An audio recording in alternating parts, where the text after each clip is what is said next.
ነገሩ ለእስራኤልና ለአሜሪካ እጅግ ፈታኝ የሆነ እንደሚመጣ በተደጋጋሚ እየተነገረም ይገኛል።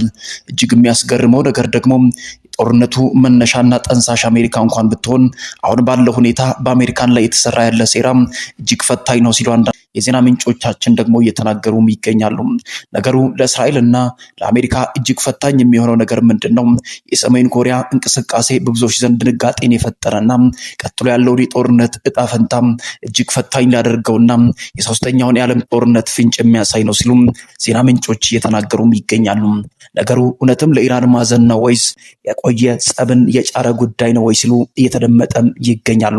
አሁን ባለው የህይወት መንገድና መልክ ውስጥ ጦርነቱ እየተፋፋመና እየቀጠለ ቢገኝም ነገር ግን የሰሜን ኮሪያ እንቅስቃሴ በእውነትም ጉዳዩ ለኢራን ማዘን ነው ወይስ ከአሜሪካ ጋር የጀመሩትን ሰጣ ገባ ለረጅም ዓመታቶች ውስጥ ዛቻ ብቻ የሆነውን ጉዳይ ወደ ትክክለኛና እውን ወደሆነ ጦርነት ለማምራት የሚደረግ የሰሜን ኮሪያ እንቅስቃሴ ነው የሚለው የብዙዎቹ ስጋት ሆኗል።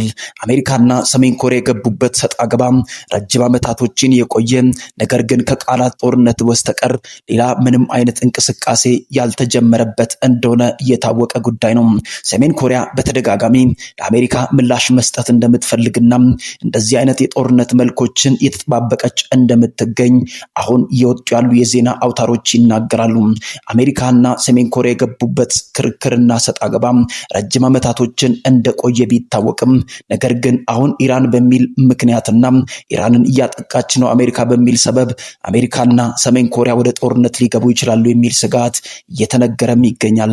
ታዲያ አሁን ባለው መንገድና እንቅስቃሴ ለምንድነው ታዲያ ኢራን ሰሜን ኮሪያ የሰጠችውን ምላሽ ተከትሎ ለሰሜን ኮሪያ አለውልሽ በማለቷ ያልሰጠችው ምንም አይነት እንኳን ምላሽ ባይኖርም ምላሹን ተከትሎ የሚመጡ ተጨማሪ ጦርነቶች እንደሚጀመሩ ፍርሃትና ድንጋጤም እየተነገረም ይገኛል። አሁን ባለው ሁኔታ መካከል ሰሜን ኮሪያና አሜሪካ ሁለቱ ጦርነት ከጀመሩ ቀጣይ የጦርነቱ ስጋትና ቀጠና ሙሉ በሙሉ ወደ ሶስተኛው ዓለም ጦርነት እንደሚያመዝንና እንደሚገባበት ትንበዮች መነገር ከተጀመሩ ቀናቶች ተቆጥሯል። አሁን ባለው ሁኔታ ታዲያ ኢራንና አሁን አሜሪካ እስራኤል የገቡበት ጦርነት በስተመጨረሻ መቋጫ እንዳለው አይታመንም።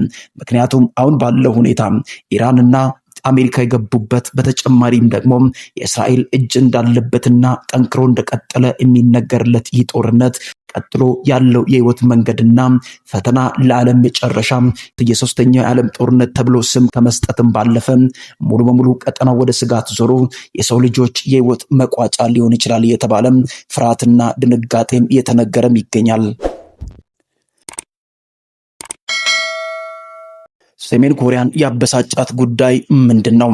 አሜሪካና እስራኤል ሁለቱ ሆነው ኢራንን መዋጋታቸው ብቻ ሳይሆን አሜሪካ በሁል ጊዜም የበላይነትና አምባገነንነቷን ማሳየቷን ማቆም አለባት የሚል መልእክቶችን በተደጋጋሚ የተናገሩም የነበረው ኪም ጆንግ ኡን አሁን ግን በስተመጨረሻም ሙሉ በሙሉ ወስነው ወደ ጦርነት ሊያመሩ ተዘጋጅተው እየጠበቁ ነው።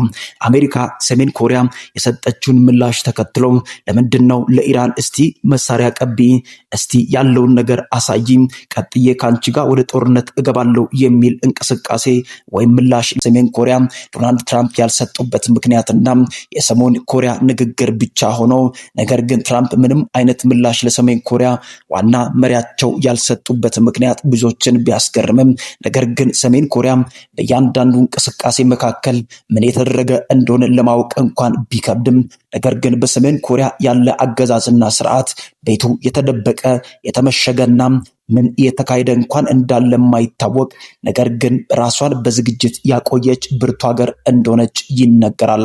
ታዲያ አሁን ቀጥሎ ያለው ምንድነው? የሰሜን ኮሪያና የአሜሪካ ጦርነትን መጀመርና ለመጀመር አንድ ሁለት ብሎ መቃጣት መጀመር ብዙ ፈተናዎችን ለዓለም ሀገራትና ለህዝቡ ሁሉ ፈታኝ ሊሆን እንደሚችል መረጃዎች እየወጡም ይገኛሉ። የሰሜን ኮሪያ ቃል አቀባይ አንድ መረጃዎችን ይዞ ብቅ አለ። ዛሬ ከሰዓት በተሰማው መረጃ መሰረት እጅግ የሚያስገርመው ነገር ምንድነው? እኛ በጦርነት መካከል ስለ እስራኤልና ስለ አሜሪካ ከምንሰማውና የተነገረም የተዘገበም ካለው ውጭ የሆነ ከባድ ሚስጥር ይዛ ወጣለች።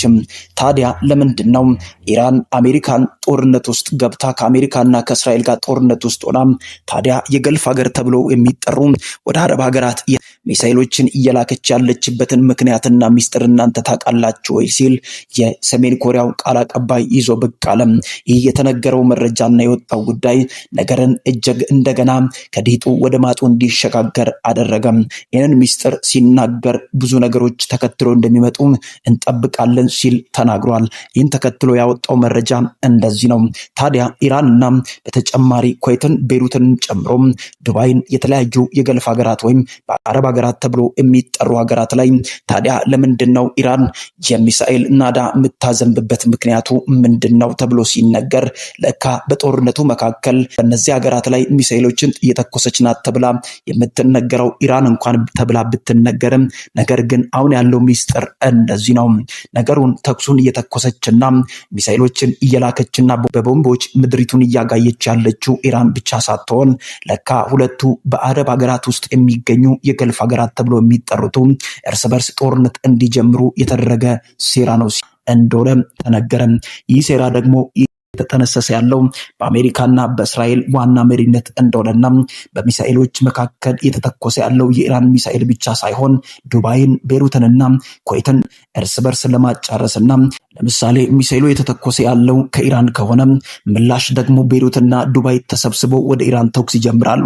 በዚያ መካከል አብረው የሚኖሩ የአረብ ሀገራት እርስ በርስ ጦርነትን እንዲጀምሩና እርስ በርስ እንዲፋጁ ነው ሲል የሰሜን ኮሪያው ቃል አቀባይ መረጃቸውን ተናገሩ። ይህ ነገር ደግሞ ቁጣን እንደቀሰቀሰና በትራምፕና በእስራኤል መካከል ያለውን ነገር ሊያሻክር እንደሆነ እየተነገረም ይገኛል። ያን ነገር ደግሞ ሰሜን ኮሪያ በራሷ በኩልና መሰረት አጥንታ መድረሷንና ቀጥሎ ደግሞ ኢራን ምንም ያክል የምትፈልገውን መሳሪያ ብቻና ሚሳኤሎችን ማቀበል ብቻ ሳይሆን ከዛሬ ነገ ሳትል ሙሉ በሙሉ ጦሯን አዘጋጅታ ሰሜን ኮሪያ ከአሜሪካን ጋር ውጊያ ልትጀምር እንደሆነ መረጃዎች ወጥተዋል። ዛሬ በወጣ መረጃ መሰረት ደግሞ ከባድ ማስጠንቀቂያ ተልኳል። ኪም ጆንግ ኡን በከሰዓት ያስተላለፉት መረጃ መሰረት እስራኤልም ሆነች አሜሪካ ከዚህ ሰዓት ጀምሮ ከኢራን ላይ እጇን ማንሳት አለባቸው። እንደዛ ካልሆነ ደግሞ ያለማንም ግብዣና ቅድመ ሁኔታ ጦርነቱን እቀላቀላለሁ፣ ቀጥዬ ኢራንንም ጨምሮ አረብ ሀገራቶችን ሙሉ በሙሉ ነፃ የማውጣት እቅድ አለኝ ስትል ሰሜን ኮሪያ ተደመጠችም። ይህ ነገር ደግሞ ብዙዎችን ያስደነገጠ ጉዳይ ሆኗል።